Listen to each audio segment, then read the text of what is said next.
This is SG2 Perspectives, a conversation with SG2 experts and industry thought leaders about the biggest trends in healthcare and what we expect that's going to mean for the future of healthcare delivery. In the innovation panel, as well as in that keynote, the call for us as leaders to lead change, to lead our organizations through disruption, and then the idea that we need to be offensive versus defensive in our strategies. There's a question of, will we be, as healthcare systems or as providers of healthcare services, more or less relevant in the future? The customers, the patients are going to beat us to the future, and maybe those disruptors are too. Welcome to SG2 Perspectives. I am your host, Jamie Zage. Today, I've gathered three of SG2's leaders, Trina Sideros, John Becker, and Bill Woodson, to talk about key insights from the 2023 Vizient Healthcare Executive Forum. Thank you all for being here and sharing the key themes that you heard. What's the one most important or most surprising thing that you heard during this forum? Trina, why don't we start with you? Thanks, Jamie. The forum was, as expected, a lot of talk about financial woes that hospitals and health systems are facing. But the panel that stuck with me the most was actually about workplace violence. It was an interesting panel in that the executives were talking about the increase in workplace violence that their physicians, clinicians, nurses, and other staff are facing, and various solutions that they've been exploring to deal with that. The piece that really surprised me was the introduction of AI into security measures that these hospitals are undertaking.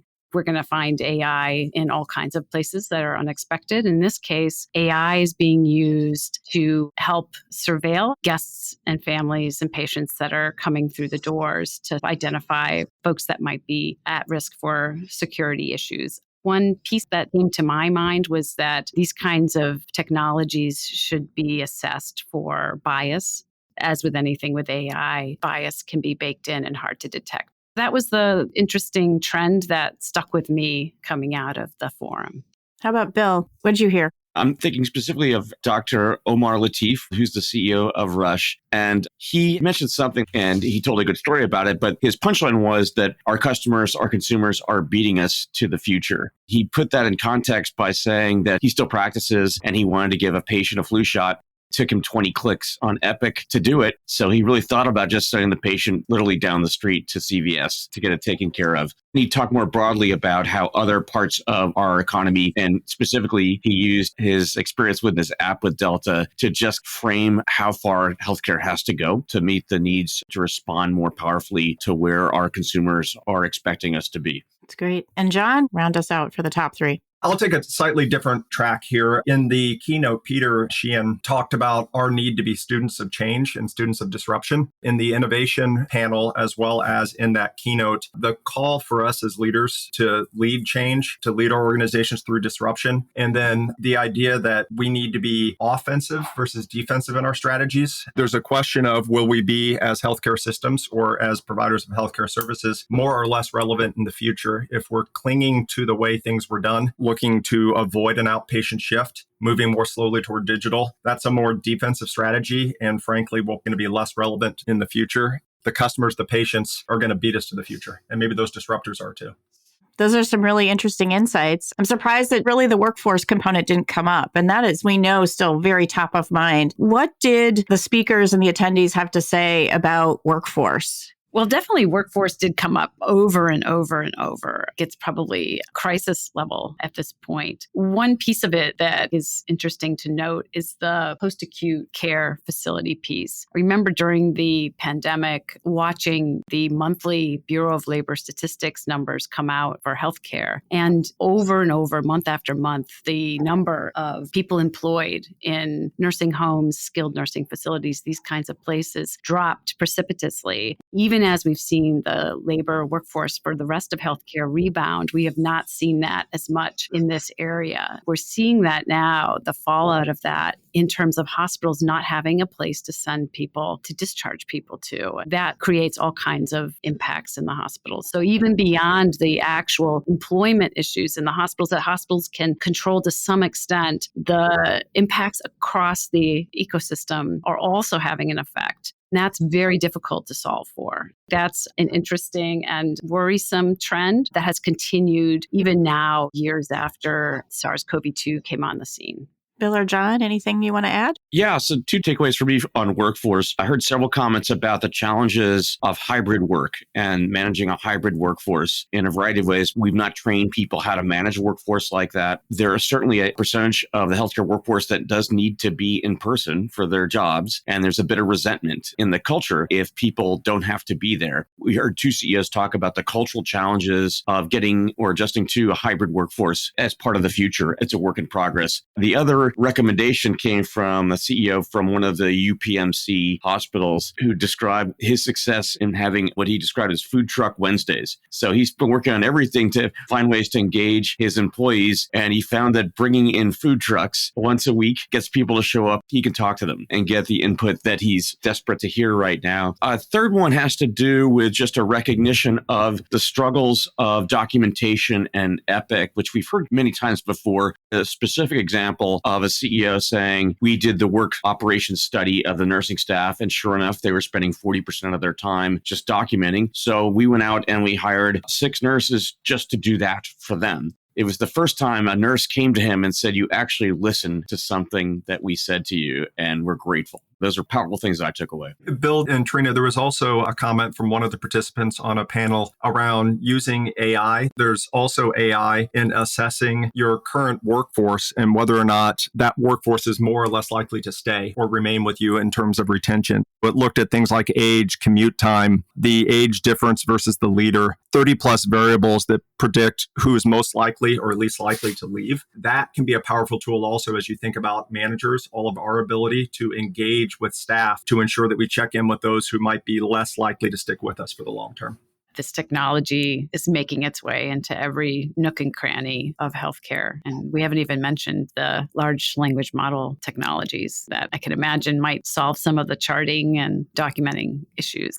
A couple times you and I have heard Ken Kaufman speak and talk about what he sees as the future of healthcare and challenges from a revenue standpoint, from a growth standpoint. At this conference, this relates to staffing and workforce as well. He mentioned the need for a chief appointment officer. Now, we can argue whether or not that is something that is needed or just a sign of something really wrong with general healthcare delivery. The stories we're hearing around wait times for select specialists in certain markets, probably somewhat related to workforce rather than just our scheduling capabilities. As you think about consumers and what we're shopping for, whether it's access, convenience, cost, this idea of being able to get in for the appointment is an important one to consider. And Ken talked a lot about the time value of money and the delay in all the services downstream that occurs when that patient can't get in for the specialist visit. I wonder how workforce is impacting things like this as well. Bill, any thoughts? Ken's been consistent, actually. And in his talk last year to us at our conference, he mentioned that to the leaders of health systems, the first one of you that really solves the patient experience consumer journey challenge will win. It's as simple as that because no one has sorted it out. Ken uses his own story now of scheduling a colonoscopy in the Chicago suburbs to make his point. And he said he had a multi-month waiting period or something like that. And then I texted John during that talk and said, I got into one in 6 days in the city, but I belonged to something called One Medical that referred me directly into the advocate system. And it took no time at all. It was a completely amazing patient experience, other than the fact that some random bill showed up and I still don't know what it's for. But that does speak to what the disruptors are doing. These disruptors, whether it's One Medical or others, they're finding the inefficiency, the friction in care, and they're providing a different service, sometimes digital enablement, sometimes rather than you having to schedule that appointment, they're calling us to schedule the appointments. Think about that, given some of the large health systems we work with or seek care from. It's just a different experience. The opportunity is there for our health system members to observe and understand what these disruptors are doing and either partner with them or frankly steal from them some of these ideas because they're clearly meeting our needs better. If you think about the health systems at the other end of One Medical that are receiving these referrals, that the efficiency is a benefit to them. I, like you, Bill, did not have any trouble, not to make this an ad for One Medical, but I had no problem getting in either for a colonoscopy, revealing my age at this point. That shows the value of partnering with these new entrants, that they can be considered threats or competitors, but they also can be valuable partners. A key part of all of this is to figure out what kinds of partnerships might be necessary or valuable. We all know where this is going. It goes back to the beginning comment from that keynote speaker that an offensive or a defensive strategy, and we could argue whether those are the right words, it's going toward shopping, it's going toward healthcare systems or the providers better meeting our needs on our terms. And we can try to protect the status quo, or we can think a little bit differently about how care is delivered and embrace these changes. Trina and John, you've both talked about AI. I'm curious what other focus on digital innovation was throughout the conference. That's such a big part of what we hear in the healthcare landscape. What was highlighted at VHEF? Jamie, there wasn't a ton on this, but it does come up. And we've had people at this conference for several years on that topic. David Entwistle, who's the CEO of Stanford, began his panel on these disruptions by asking the audience a generational question. Basically, are you digital native? And many of us didn't actually know what that meant. So when you go to someone's house, do you ring the doorbell or knock, or do you just text them? And generationally, there's an answer to that question. And there's like an age, below a certain age. No one, my kids in particular, would never use a doorbell or knock on the door. They would just text their friends and say, I'm here. And then he turned that into a broader conversation about AI and what it might do for us on the administrative side of healthcare, the clinical side. And then he got clever about this. So he asked Omar, the CEO of Rush, will artificial intelligence replace physicians? And Omar gave a very thoughtful answer about probably not, but it will support us and help us make better, faster, more accurate decisions. And then David played back the answer he had gotten from ChatGPT to the same question. And it was exactly the same answer. It was spot on. Just a recognition of how quickly these tools are moving. And I will say for this audience, it's also worth paying attention to where AI is going to make a difference in the clinical side of healthcare, at least in scientific discovery. There's just amazing work being done in solving issues related to proteins and discovery of how DNA works with diseases. It's accelerating more quickly than we can possibly realize. It was Omar also that wrote down this quote. When you think about technology, innovation, AI, whatever it may be, the problem needs to be the lead, not the technology. Too often we have cool technology, then go searching for the problem to solve with our fun new gadget or capability. It's a nice reminder to keep the problem that you're trying to solve in the center and bring technology to bear rather than having that nice fun new gadget or new toy and go searching.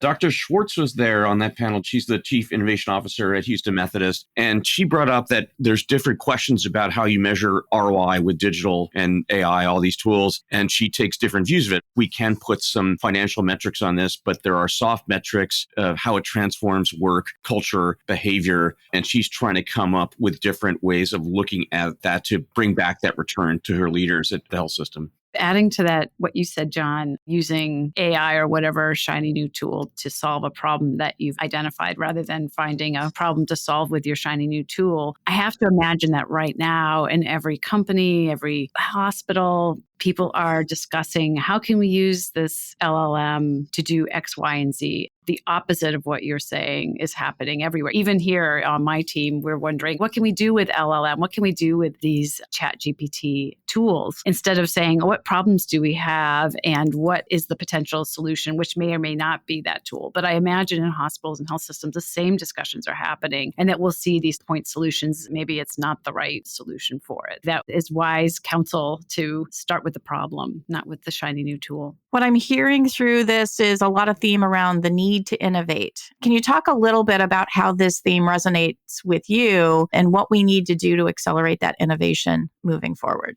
Maybe it's not what we need to do. It's something that's happening, that's underway already in the industry, which is there's a generational turnover of CEOs that is happening across our membership. I've mentioned this to John. I would guess that about 30% of the CEOs are new. And maybe some have come up through their health systems. Some are from the outside. Some come from different roles than the traditional leadership track. And I think that is helpful for the innovation journey that a lot of the systems are going to be on over the next few years. These are humble people taking on enormous challenges, including the workforce. And I think there's just an openness to change that maybe has been lacking in the last 10 to 15 years across health systems.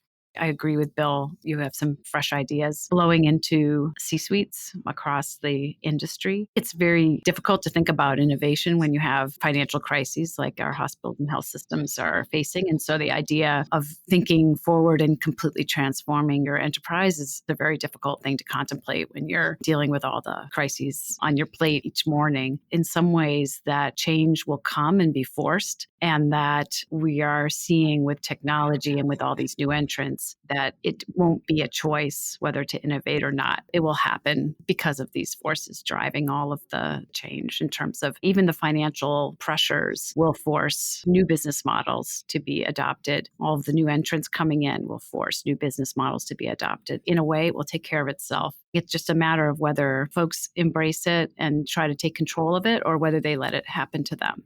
I think it was an Amazon story. When you think about their model, know where the customer is going and do your best to get there first. This idea of innovation, I think where you know where this is going, there are problems with workforce, problems with reimbursement. There are certain things that are no regret moves. This idea of care distribution, outpatient shift, doing a better job of meeting the customer needs. It is an opportunity to change. And Trina, I think what you mentioned brings us back to the beginning also, which is by definition, these are offensive or change-oriented strategies rather than defensive or status quo strategies. We do our best work when we embrace that and push our members, our customers to seek doing things differently in order to get a different answer. And again, that's exactly what all of these disruptors or innovators are doing. They're doing different to meet customer needs. We need to figure out the same thing ourselves. I think those are some great closing words, John. Thank you so much, all three of you, Trina, Bill, and John, for joining me today on SG2 Perspectives. And thank you to our listeners, as always, for joining us.